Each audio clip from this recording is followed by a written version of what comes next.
Episode 97. அபி வந்ததை பார்த்ததும் அனைவரும் மகிழ்ச்சியாக இருக்க, விஸ்வா மட்டும் அபியிடம் என்ன நடந்தது என்று கேட்டான். அப்பொழுது அபி, இங்க பாரு, நடந்ததெல்லாம் விளக்கறதுக்கு எனக்கு நேரம் இல்ல. ஆனா நான் ஒன்னு சொல்றேன், இதுதான் இந்த ஹாஸ்பிட்டல்ல என்னோட லாஸ்ட் டே. நான் இதுக்கு மேல இங்க வரமாட்டேன். இதுக்கு மேல நான் டாக்டரா இங்க இருக்க போறதில்ல என்றான். அவன் அப்படி சொன்னதும் அனைவருக்குமே அதிர்ச்சியாக இருந்தது. யமுனாவிற்கு கண்களெல்லாம் கலங்கிவிட்டது. அபி சார், நீங்க என்ன சொல்றீங்க? நீங்க எவ்ளோ நல்ல டாக்டர் தெரியுமா? உங்கள மாதிரி ஒரு மென்டார் யாருக்குமே கிடைக்க மாட்டாங்க. நீங்க என்னை எவ்ளோ நல்லா பாத்துக்கிட்டீங்க. இப்ப திடீர்னு வந்து இருக்க மாட்டேன்னு சொன்னா எப்படி சார்? ப்ளீஸ் சார், போகாதீங்க சார்.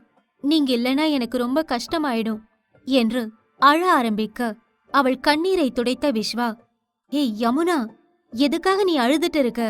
கொஞ்சம் பொறுமையாரு. அபி என்ன சொல்றான்னு நம்ம முழுசா கேப்போம் என்றான்.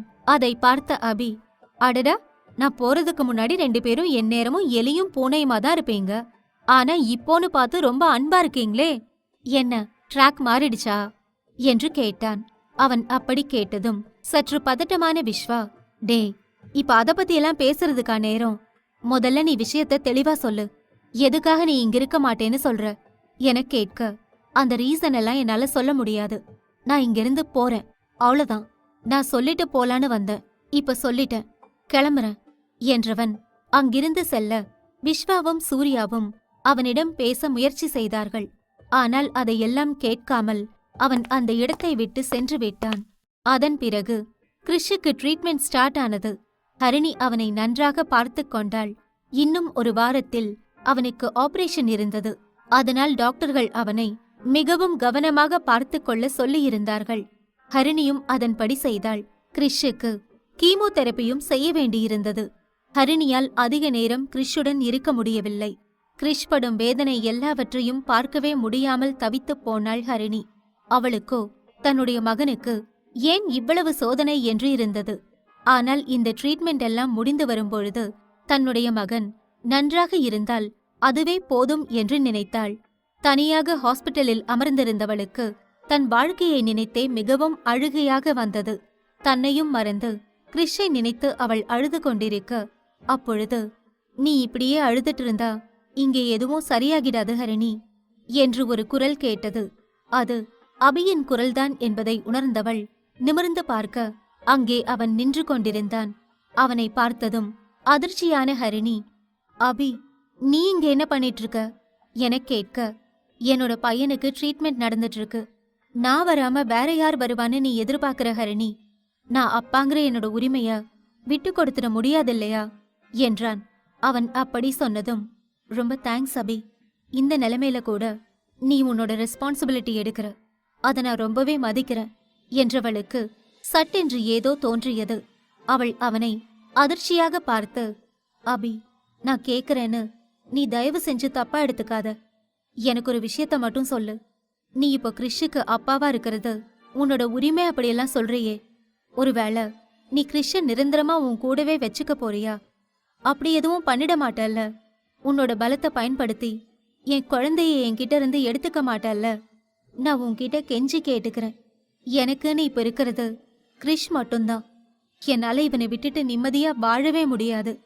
அதனால தயவு செஞ்சு கிறிஷ மட்டும் என்கிட்ட இருந்து எடுத்துடாத என்று அழ ஆரம்பித்தாள். அதை பார்த்த அபி, ஏய் ஹரிணி, தயவு செஞ்சு ஃபீல் பண்ணாத. நீ நினைக்கிற மாதிரி எதுவுமே நடக்காது. நானோ என்னோட அம்மாவோ யாருமே உன்னோட குழந்தையை எடுக்கவே மாட்டோம். என்னைக்குமே அவன் உன்கிட்ட தான் இருப்பான். இதுக்கு மேல நாங்க உன் வாழ்க்கையில தலையிட மாட்டோம் என்றான்.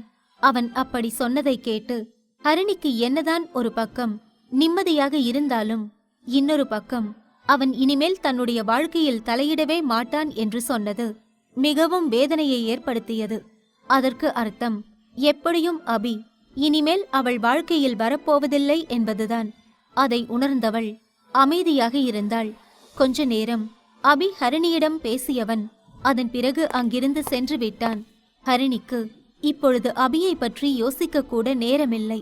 அவள் மீண்டும் மீண்டும் தன்னுடைய மகனின் உடல்நிலை பற்றித்தான் யோசித்தாள். அதனால் அவனை பற்றி அதிகம் கண்டுகொள்ளவில்லை. நாட்கள் அப்படியே சென்றது. கிறிஷுக்கான ஆபரேஷன் தேதியும் நெருங்கியது. ஹரிணி கடந்த சில நாட்களில் கிட்டத்தட்ட நரக வேதனை அனுபவித்து விட்டாள். அவளுக்கு இத்தனை வேதனைப்பட்ட பிறகும் கூட தன்னுடைய மகன் நன்றாக இருக்க வேண்டும் என்ற எண்ணம் மட்டும்தான் இருந்தது. அதன்படி ஆபரேஷனும் முடிந்தது. அதன் பிறகு 1 மாத காலமாக கிறிஷை அப்சர்வேஷனில் வைத்து ராஜேஷ் மற்றும் ஹரிணி கவனித்துக் கொண்டார்கள். நல்ல வேளையாக கிறிஷின் உடல்நிலையில் நல்ல முன்னேற்றம் இருந்தது. அதை பார்த்த ஹரிணி மற்றும் ராஜேஷ் இருவரும் கிறிஷ் நல்ல முறையில் முன்னேறிவிட்டான் என்று நம்பினார்கள். இன்னும் சில நாட்கள் சென்றது. கிறிஷின் உடல் நன்றாக முன்னேறியது. அதனால் ஹரிணி மிகவும் சந்தோஷமாக இருந்தாள். அவள் அன்று ஹாஸ்பிட்டலில் வேலை செய்பவர்களுக்கெல்லாம் ஸ்வீட் கொடுத்து இந்த சந்தோஷமான விஷயத்தை கொண்டாடலாம் என்று நினைத்தபடி தன்னுடைய கையில் சில பல ஸ்வீட்ஸுகளையும் மற்றும் கிறிஷுக்கு தேவையான உணவையும் எடுத்துக்கொண்டு வந்து கொண்டிருந்தாள். அப்பொழுது சரியாக கதவை திறக்கும் பொழுது அங்கு அபி கிறிஷுடன் உட்கார்ந்திருந்தான். அதை பார்த்த ஹரிணி அவர்களை தொந்தரவு செய்யாமல் அப்படியே வெளியே நின்று விட்டாள். அப்பொழுது அபி கிறிஷுக்கு ஒரு அழகான இளவரசன் பற்றிய கதையை சொல்லிக் கொண்டிருந்தான். என்னதான் பல பிரச்சனைகள் வந்தாலும் பல விஷயங்கள் நடந்தாலும் ராஜாவும் ராணியும் தங்களோட குட்டி இளவரசனை காப்பாத்தி பத்திரமா பாத்துக்கிட்டாங்களாம். அதுக்கப்புறம் 2 பேரும் ஒன்னா சேர்ந்து சந்தோஷமா வாழ்ந்தாங்களாம், பிரியவே இல்லையாம் என்று கதையை முடித்தான் அபி. அதை கேட்டதும் கிறிஷ், எப்படிப்பா, என்ன நீங்களும் அம்மாவும் காப்பாத்திருக்கீங்களே, அந்த மாதிரியா என கேட்க, ஆமா, உன்னை உன் அம்மா ரொம்ப கஷ்டப்பட்டு காப்பாத்திருக்கா, அதனால நீயும் உன் அம்மாவும் எப்பவும் சேர்ந்து ரொம்ப சந்தோஷமா இருப்பீங்க என்றான். அதை கேட்டதும் கிறிஷ், என்னப்பா சொல்றீங்க, நானும் அம்மாவும் சேர்ந்து சந்தோஷமா இருப்போமா, ஏன் நீங்க எங்க கூட இருக்க மாட்டீங்களா என கேட்க, அதை கேட்டதும் அபி அவனை பார்த்து, எனக்கு தெரியல கிறிஷ், நான் என்ன பண்ண போறேன்னு என்று இழுக்க, உடனே அதை கேட்ட கிறிஷ், ஏன்பா இப்படி சொல்றீங்க, என் கூட நீங்க இருக்க மாட்டீங்களா, அப்ப நானும் அம்மாவும் தான் தனியா இருப்போமா என கேட்க, தன்னுடைய மகன் இந்த கேள்விகளுக்கெல்லாம் பதில் தெரிந்து கொள்ள வைக்க விரும்பாத ஹரிணி வேகமாக உள்ளே வந்தவள், கிறிஷ், என்ன அப்பா கிட்ட ரொம்ப ஆர்வமா பேசிட்டு இருக்க போல, வா வந்து ஒழுங்கா சாப்பிடு, இந்த சாப்பாடு சாப்பிட்டாதான் உனக்கு தெம்பா இருக்கும் என்று சொன்னாள்.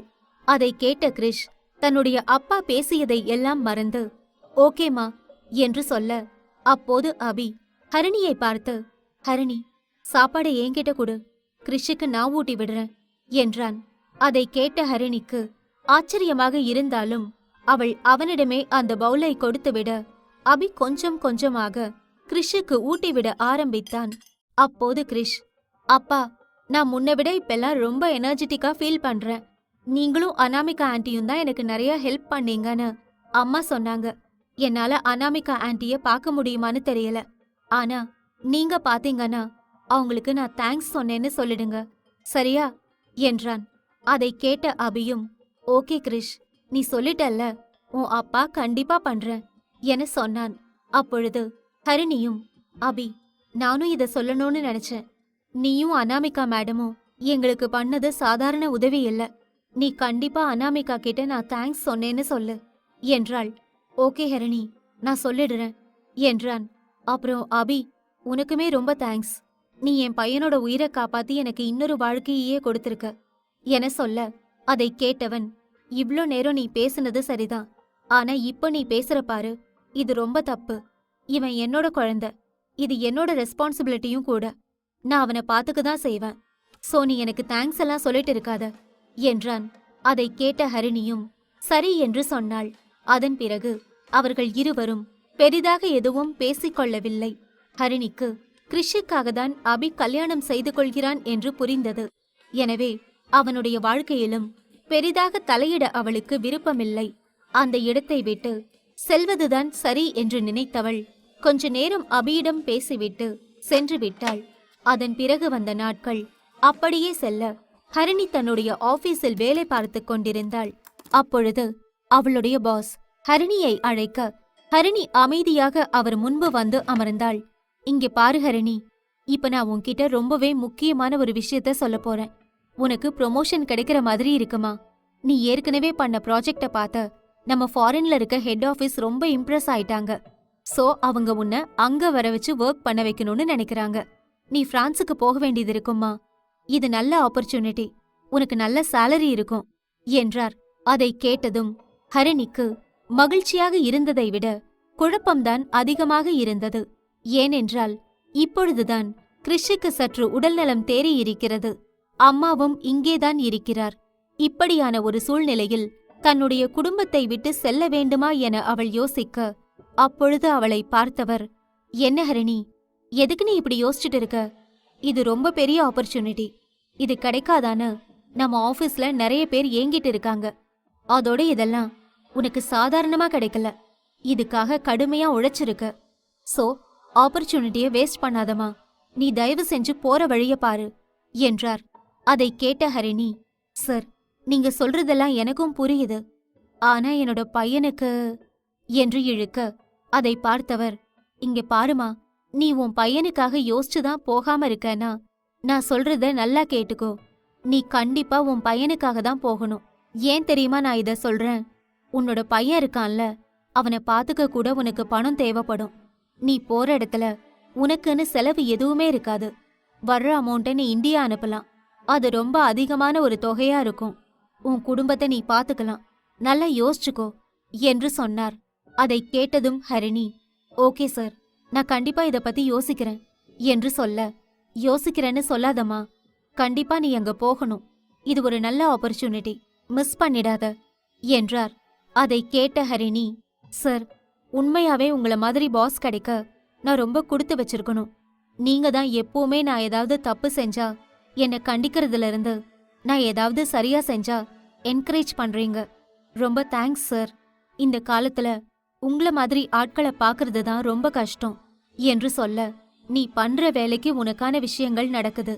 அவ்வளவுதான், போய் வேலையை பாரு இப்போ என்று சொன்னார். ஹரிணி அவரை பார்த்து சிரித்தவள் அமைதியாக வெளியே வந்தாள். அவளுக்கே சந்தோஷமாகத்தான் இருந்தது. இனி தன்னுடைய குடும்பத்தை ஒழுங்காக பார்த்து கொள்ள முடியும் என்ற குறைந்தபட்ச நம்பிக்கை அவளுக்கு இருந்தது. ஆனால் அதே நேரம் அபியை இனிமேல் பார்க்கவே முடியாது என்றும் அவளுக்கு தோன்றியது.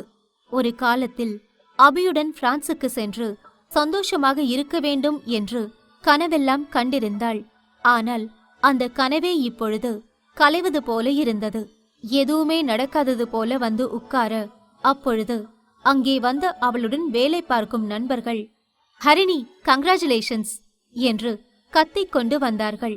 அதை பார்த்து குழப்பம் கொள்ள, அப்பொழுது ஹரிணி அருகே வந்த அவள் தோழி காயத்ரி, என்னப்பா ப்ரொமோஷன் எல்லாம் கிடைச்சிருக்கு, ட்ரீட் தர மாட்டியா என கேட்க, அதை கேட்ட ஹரிணி, உங்களுக்கு எல்லாருக்கும் என்ன வேணுமோ அதை கேன்டீன்ல ஆர்டர் பண்ணிக்கோங்க, நான் கண்டிப்பா பில் பே பண்றேன், ஓகே என்றாள். அதை கேட்ட மற்றவர்கள் எல்லாம் குஷியாக சென்றுவிட, காயத்ரி மட்டும் ஹரிணியை குறுகுறுவென்று பார்த்தாள். அதை உணர்ந்த ஹரிணி, என்னாச்சு, எதுக்காக என்ன அப்படி பாக்குற என கேட்க, இல்ல, உனக்கு நல்ல விஷயம்தான் நடந்திருக்கு. ஆனாலும் உன் முகத்துல ஒரு சந்தோஷம் இல்லையே, அதான் ஏன்னு யோசிச்சுட்டு இருக்கேன் என்றாள். அட நீ வேற, நான் ஒன்னும் யோசிக்கல என்றாள். அதை கேட்டதும் காயத்ரி, பொய் சொல்லாத, நீ அபிமன்யு பத்தி தானே யோசிச்சுட்டு இருக்க. இங்க பாரு, உனக்கு கிடைச்சிருக்கிறது ரொம்ப ரொம்ப நல்ல வாய்ப்பு. இத நீ சரியா யூஸ் பண்ணன்னு வச்சுக்கோ, உன் லைஃபே செட்டில் ஆயிடும். இப்ப கிறிஷுக்கும் உடம்பு நல்லா இருக்கு, உங்க அம்மாவுக்கும் ரெஸ்ட் தேவை. பேசாம நீ ஃபாரின் போறப்போ உங்க அம்மாவை கூட்டிட்டு போயிடு. உனக்கு சம்பளத்துல எல்லாம் பிரச்சனை இருக்காது, உன் வாழ்க்கையே செட்டில் ஆயிடும். இந்த நேரத்துல நீ அபிமன்யு பத்தி யோசிச்சு அவரை மிஸ் பண்ணுவோன்னு நினைச்சு இந்த ஆப்பர்ச்சுனிட்டியை விட்டுறாத. நம்மள மாதிரி ஆட்களுக்கு மத்த விஷயம் காப்பாத்துதோ இல்லையோ, கரியர் தான் காப்பாத்தும். சோ யோசிச்சு முடிவெடு என்றாள். அதை கேட்ட ஹரிணி, நான் அபிமன்யுவை மிஸ் பண்ணுவேன்னு நினைக்கிறது என்னமோ உண்மைதான். ஆனா அதுக்காக என்னால இங்க இருக்க முடியாது. எனக்கு தெரியும் இந்த ஆப்பர்ச்சுனிட்டி எவ்வளோ பெருசுன்னு. சோ நான் கண்டிப்பா வெளிநாட்டுக்கு போக தான் போறேன் என்றாள். அதை கேட்டதும் காயத்ரி, இப்ப சொல்றல்ல, இதுதான் நல்ல விஷயம் என சொல்ல, அதை கேட்ட ஹரிணியும் சிரித்தாள். அதன் பிறகு ஹரிணி வீட்டிற்கு செல்ல இரவு நேரம் ஆனது. அப்போது அவளுக்கு இதை பற்றி சொல்ல கொஞ்சம் தயக்கமாக இருந்தது. ஆனாலும் தைரியத்தை வரவழைத்துக் கொண்டு தன்னுடைய அம்மாவை பார்க்க செல்ல, அங்கு அமைதியாக படித்துக் கொண்டிருந்த மதி ஹரிணியை பார்த்ததும், என்ன விஷயம் ஹரிணி, எதுக்காக பார்க்க வந்திருக்க என கேட்டார். உடனே ஹரிணி, அம்மா, அது கம்பெனியோட மெயின் ஆஃபீஸ் பிரான்ஸ்ல இருக்கு. என்ன இப்ப அங்க வேலை பார்க்க கூப்பிட்டுருக்காங்க. இது ஒரு நல்ல ஆஃபர் தான். போகணும்னா நான் போலாமா? ஆனா உங்க விருப்பம் என்னன்னு எனக்கு தெரியணும். உங்களுக்கு விருப்பம் இருந்தா நான் போறேன். இல்லனா நான் போக மாட்டேன் என்றாள்.